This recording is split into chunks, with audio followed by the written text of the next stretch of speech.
Okay, beginning our day, morning reflection.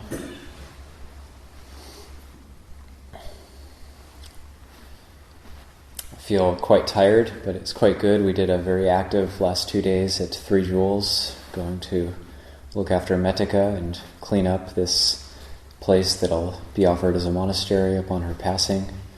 She was very bright, and I'm always very impressed with Metika and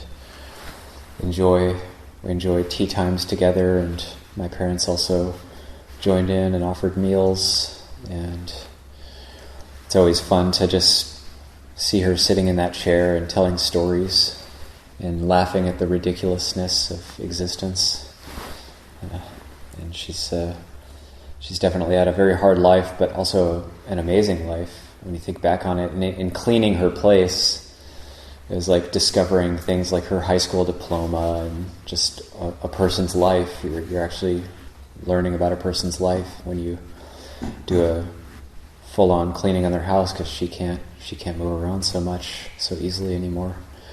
And so, but it felt very good, very enjoyable to not just get the place clean so that we can go there and enjoy it, but so that it's looking after her as well as a senior lay long-term Dhamma practitioner and teacher and community of Abhayagiri lay minister, also known as Calm. And something she had in her house was also all these folders with Calm information from those teachings we did those years ago, and thought, that's a very good resource.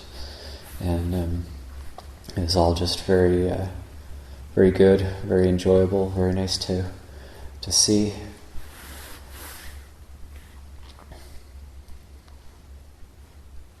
And she's given her life really to service, to selflessness service, and been very interested in spirituality for most of her life. So, and also at the same time, just going through a lot of difficulties in life, and that's in a way that's honed. And I always think like dukkha has a clarifying and brightening effect on the mind. So if we're suffering, we want to investigate. If we're suffering, we want to get out of it somehow. So we start looking into things, we start investigating, and we start seeing, well, what's really going on here? How can I get out of this suffering? Or maybe, like in the phrase in the Buddha's teachings, maybe somebody has a word or two, maybe this Venerable One has a word or two which will lessen my suffering. And so that's really how it is. If we're happy all the time, then we don't really want to investigate, and then we can become heedless.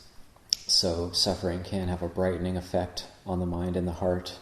And then because we've suffered, then we don't get heedless, because then we might reflect on suffering and learn how to let go, and then we feel happy and we feel a sense of well-being, but we caution ourselves, okay, don't get heedless, because that'll just drop us back into that suffering. So we have to have that sati sampajanya, the mindfulness and clear awareness, in order to stay with the program.